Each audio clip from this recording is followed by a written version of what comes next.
સુરતના સગ્રામપુરા નાતાલી ચાલ પાસે 20 વર્ષથી ચાલતી ચા નાસ્તાની કેબિન બિલ્ડરે તોડી પાડી 2 લાખનું નુકસાન કર્યું હોવાનો આરોપી સાથે અઠવા પોલીસ સ્ટેશનમાં ફરિયાદ બિલ્ડર વિરુદ્ધ ફરિયાદ નોંધાવી છે। છેલ્લા 21 વર્ષથી સગ્રામપુરા ક્ષેત્રપાળ મંદિર આશુતોષ હોસ્પિટલની સામે નાતાલીની ચાલમાં સાઈનાથ ટી સેન્ટર નામની લોખંડના પતરાની કેબિન રાખી ચા નાસ્તાનો વેપાર કરતા આવ્યા છે। ગઈ તારીખ 11/2/2024 ના રોજ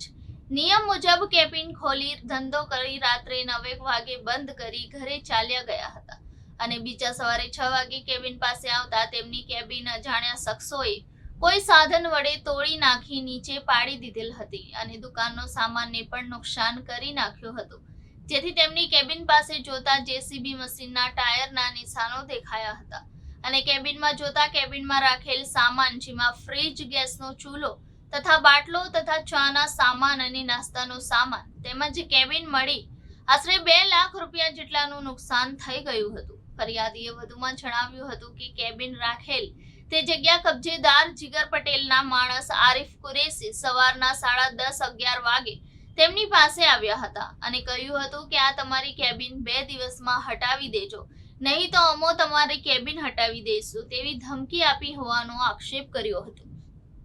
અને આ પહેલા જીગર પટેલના માણસ રાજુ પટેલે 15 દિવસ પહેલા તેમની પત્નીને લારી હટાવવા બાબતે ધમકી આપી હોવાનો આરોપ લગાવ્યો હતો। સમગ્ર મામલે દુકાનદાર ન્યાય મેળવવા અથવા પોલીસ સ્ટેશનમાં પહોંચી ફરિયાદ આપી હતી